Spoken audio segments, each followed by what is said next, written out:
Bledsoe is joined in the backcourt by Dragic. And out of Duke University, they've got Miles Plumlee, a 7-footer with a 40-inch vertical, patrolling the middle. Rookie season underway for him, and excited about his first start. Then it's P.J. Tucker, and it's Fry in at the 4 spot. And then for the Charlotte Bobcats, pairing in the backcourt, it's Walker and Henderson. And playing at the center position, the premier low-post weapon out of Prentice, Mississippi, Big Al Jefferson. Then there's Michael Kidd-Gilchrist, and it's McRoberts in at the 4-man position. You know, when you lack impact players, playing against the Western Conference is going to be brutal. It's going to be difficult. And the Bobcats felt the wrath of the West because they weren't quite able to match up. Well, I'm surprised he took that shot. He was at a huge size disadvantage in that matchup, but what a great job to bury him. And here's Fry for 3. There's the bucket. Good. That's like a layup for him. He's just wide open out there. Well, because you said with the Bobcats, just absolutely abysmal against the West. 30 games against the conference, and they only managed 3, yes, as in 1, 2, 3 wins the entire year, Steve. And 2 of those wins came against the Timberwolves. So how about that? One win against the rest of the Western Conference. That's a shocking number, but it just shows you how much work the Bobcats have ahead of them before they're able to really put together a good team. So neither attempt will fall that time frame.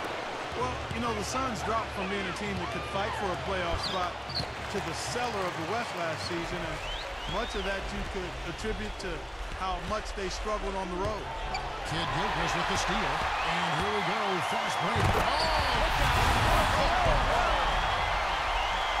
Now, that is just ridiculous. Absolutely filthy. I don't remember ever seeing a dunk like that in the game. I certainly can't remember the last time I saw it. Oh, man, that was just amazing. Well, you know, Big Al Jefferson was a name that was getting tossed around the trade rumor mill last deadline. And that's something you have to expect when you're as talented as he is with a contract that's set to expire. 1:56 left to play in the first quarter. Doris Burke has an update for us. Doris? Kevin, I had a chance to speak with the head coach for the Charlotte Bobcats. I asked him how they plan to contain this offense, one of the most prolific in the league. He said, "You'll have a work cut out for us, no question about it. They can hurt you any number of ways, and that's why they're as good as they are. We just have to play the percentages and try to make sure they're getting the shots we want as opposed to the ones they want." Kevin, makes sense. Back to you. All right, Doris, thanks. And it seems they have planned wisely for a matchup like this against a team that scores so proficiently. Well, you can't just ignore the firepower they've got. You got to plan for it. Map out a strategy, get guys shots, and see if you can get your team some momentum. Well, if you don't do that, Steve, then you'll get burned. I mean, it sounds like they're prepared for the challenge, though. And for Al Jefferson, still yet to make an all-star game, somewhat surprising. But it seems like all the time he's often in that conversation. And he should be. He's a top-tier big man. Ever since his arrival in this league, he's been really good on the low block. Strong and good score, but never quite good enough to get into that all-star game. And the Suns making a change here. Markieff Morris is checked in for Plumlee. Marcus Morris comes in for P.J. Tucker. Gerald Green, he's checked in for Goran Dragic. And it's Ish Smith in for Eric Bledsoe. And here's Charlotte.